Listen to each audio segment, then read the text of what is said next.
planification done.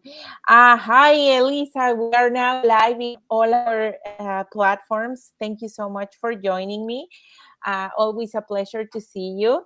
And thank you so much for this um,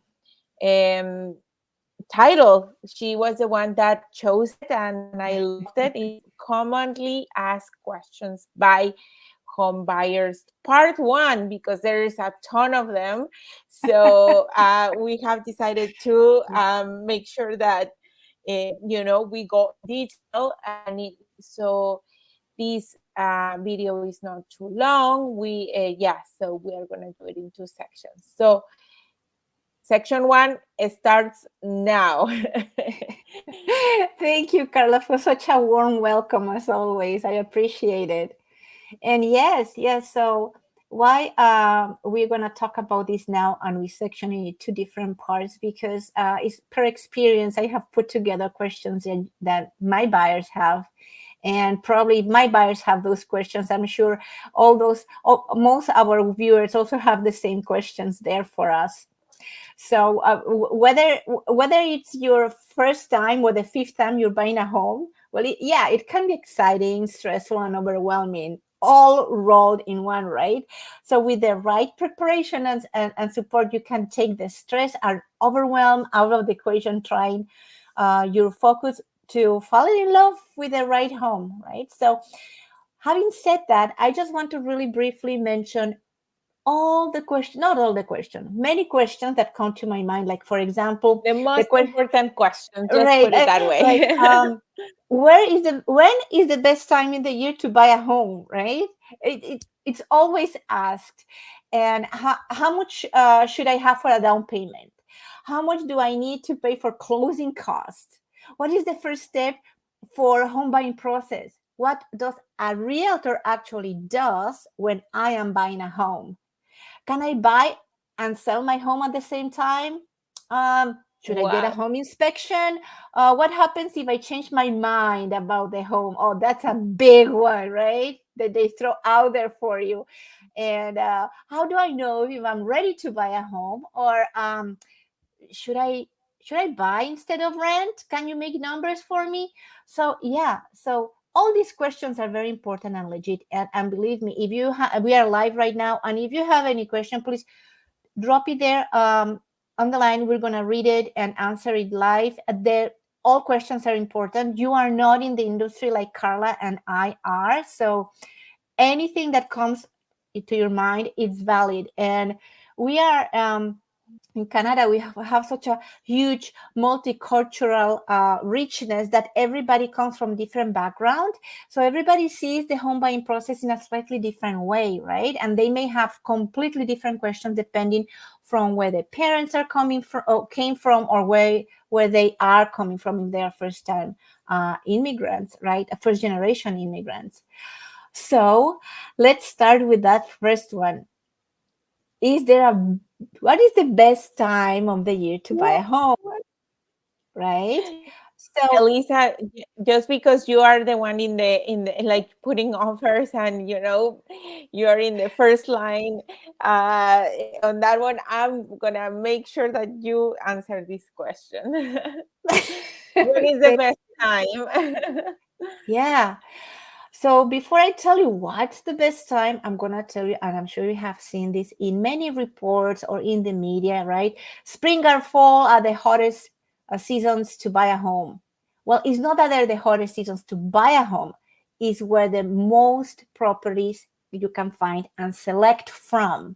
That's the thing, and it comes also with a little bit of punishment there, because if there's so many homes out there and everybody's looking, then you have a lot of competition. So your bidding wars can become quite heated in this period. And again, it depends on the niche. And also right now, where we're coming out of the inflation and how the market is behaving, we are right now in a very balanced market overall. So you probably will not find that, regardless of what season of the year you're getting into the market. And well, but what is the advantage of buying in a very low market, meaning that when there's not many properties out there? Now, there, the punishment that you're giving from the market is that there's not many things to choose from, right? But again, probably you will not have that much competition and you will be able to issue an offer with all the conditions you want. So my answer to you is when you should buy a home, whenever you are ready. That's when you have to buy a home.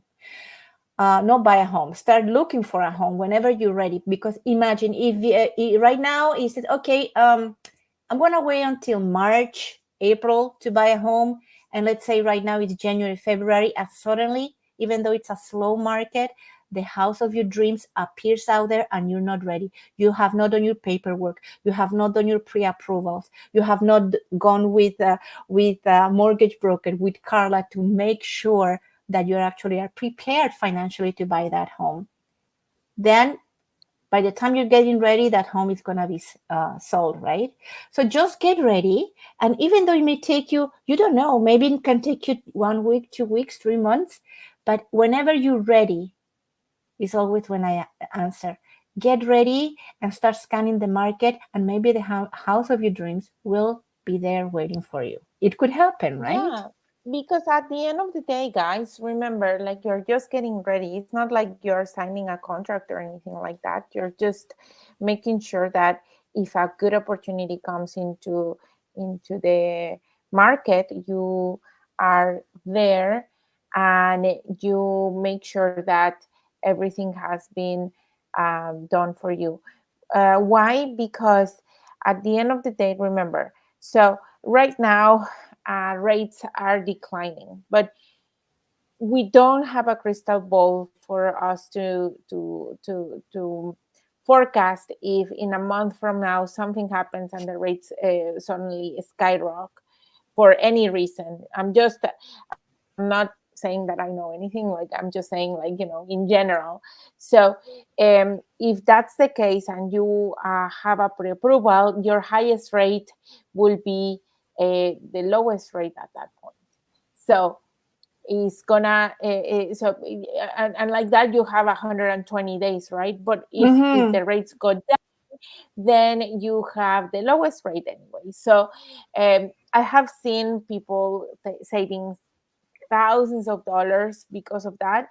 I can tell you that it, and to be honest, that right now people could be saving like around like 1% or more if they actually do their due diligence prior to putting offers. So it's very, Yeah. very, very um, a good idea for you to follow what Elisa is saying.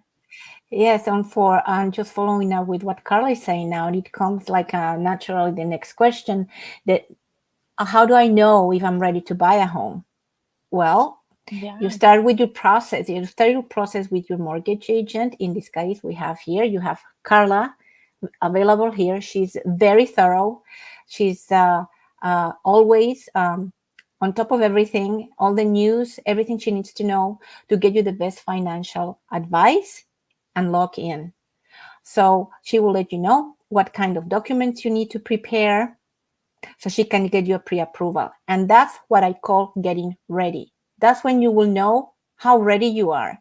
Because if you're ready for a price that is lower than your dream house or the house you're looking for, then we need to talk about it and switch strategies. Or you decide, you know what, I'm going to wait to save some money, some more money. But you will know exactly what's happening, and then you will have um, a checklist with the steps that you need to accomplish in order to finalize that pre-approval or get anywhere you want. So you will have a road where how and when to get there.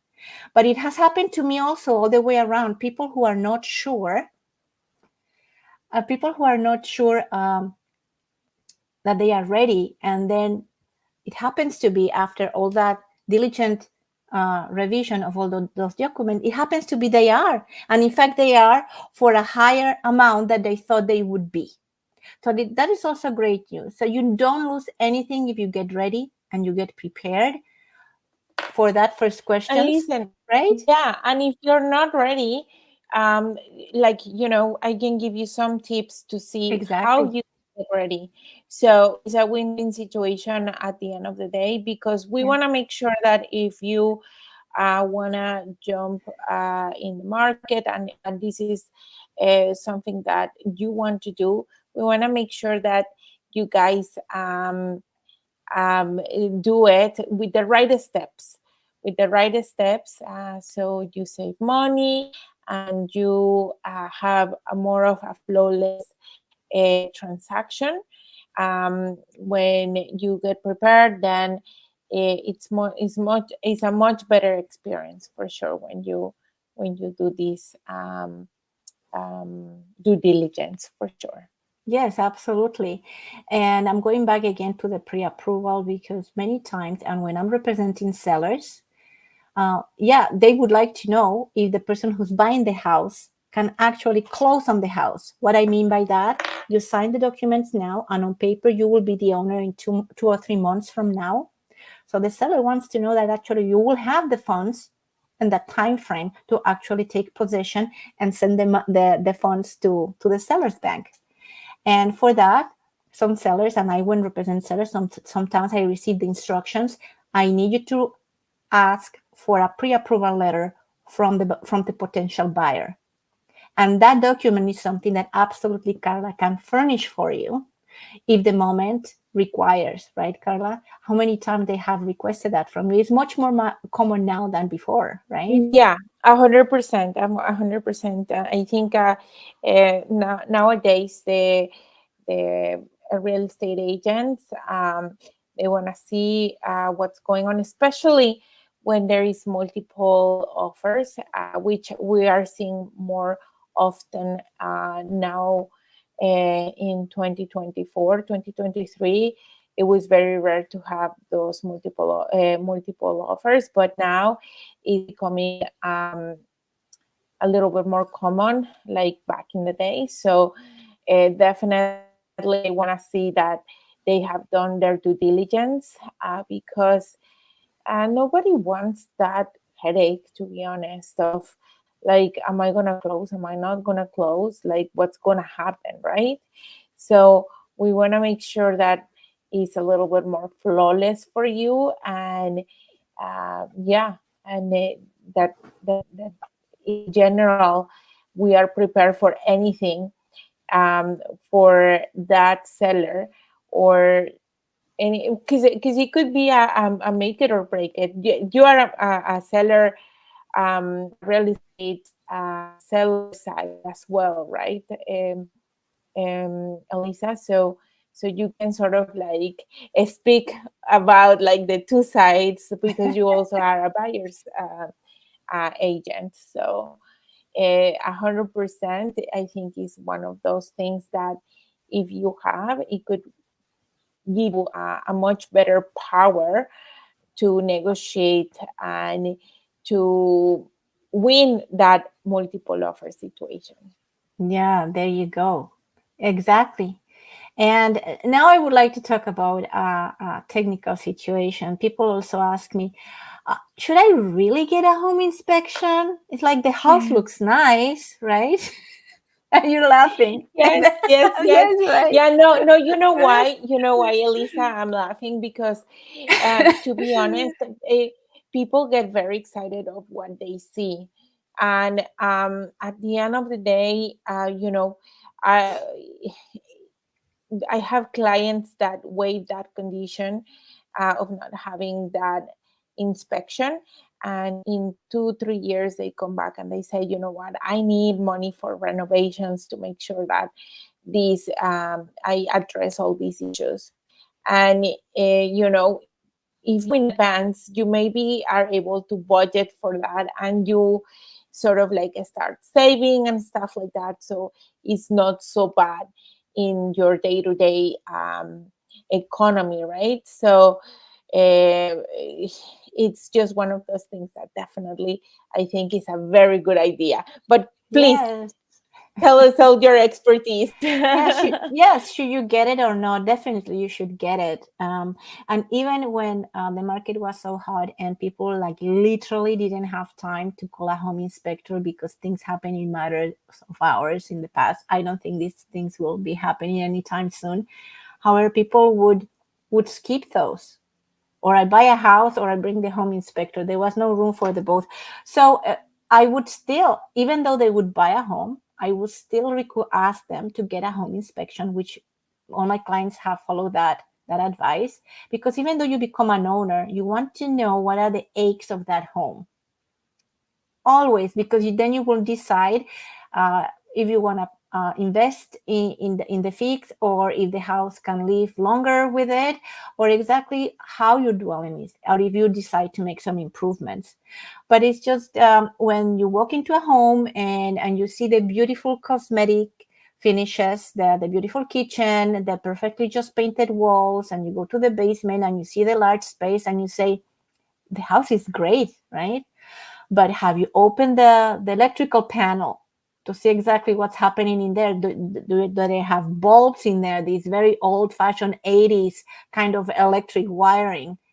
Have you done that?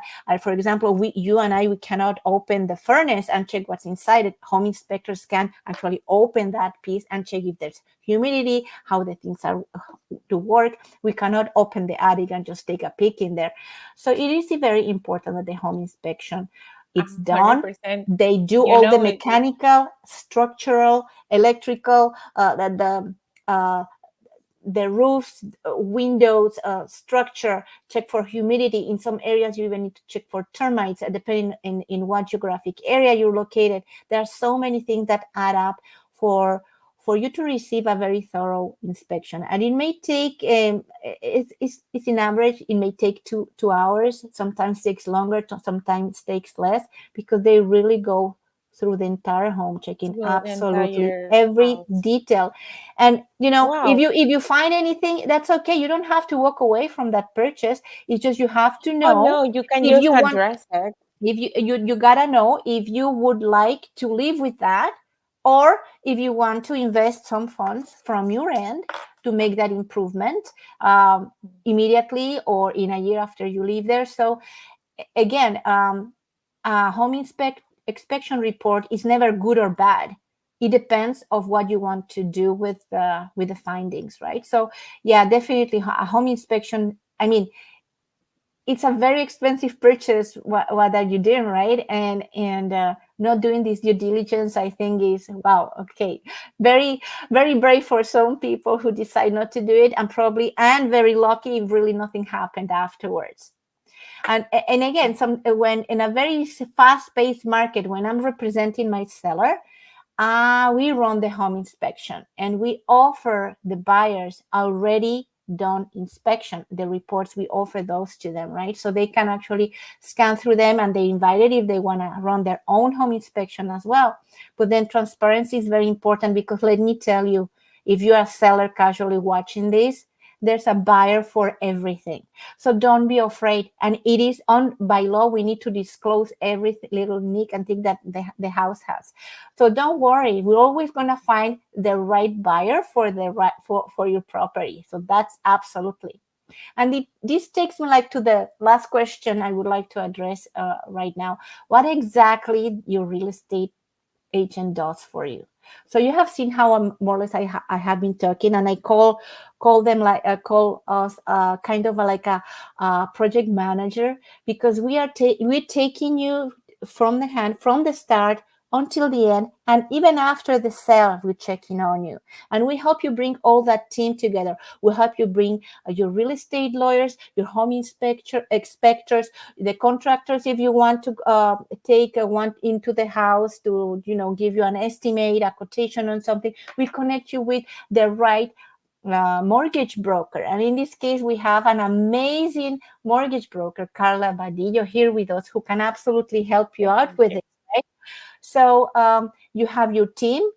Once you have your team, your stress is going to be reduced, because you will have much more eyeballs looking into that project and giving you their expertise on what they think the outcome should be from their side, on their particular area of expertise on that project, which is yours, because to some people it's the largest project in their entire lives, and sometimes it's the 100%. house they will buy ever. So it's very important to be very diligent, but don't worry, you're always surrounded by people like us in your team from start to end. And really, I would like to leave it as it is right there. Next week, we're not going to talk about the rest of the questions. We're going to leave it for the week after. Next week, we're going. But we have an amazing program next week, Oh, sorry, yeah. because we are gonna talk about numbers, my favorite thing in the Oh, yes, world. you love graphs, you love statistics. Yes, we're gonna talk about the next market update. What has happened in February 2024 versus February 2023. So stay tuned. Second month of the year. Yeah, Yeah. it So runs. It's so fast. yes, and it's definitely join us next a week. And remember, if you are unable to join us when we are live, that's fine. Always stays in our social media, Instagram, Facebook, YouTube. If you want just to get like updated information all the time, you can always sign up, subscribe to our channel, so you get a notification every time that we are doing something new.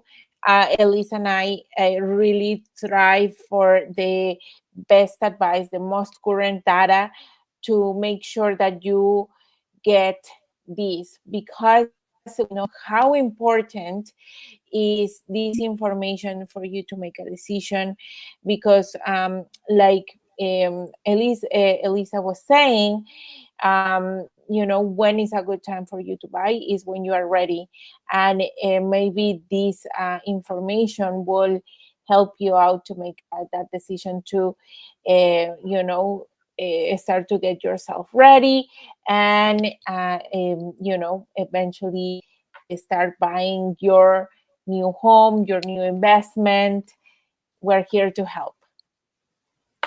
Yes, exactly. Thank you so much. And remember that all these programs are recorded and stay in all our channels. So go to our YouTube channels and share this information with anybody you think it will be of good use, and subscribe so you will receive the notifications for next week and the week after, and you become a real estate expert yourself. Perfect. Thank you so much, Elisa. You always bring us like great information. Thank you so much for that. And well, we'll see you next week. Thank you so much. Bye. Bye.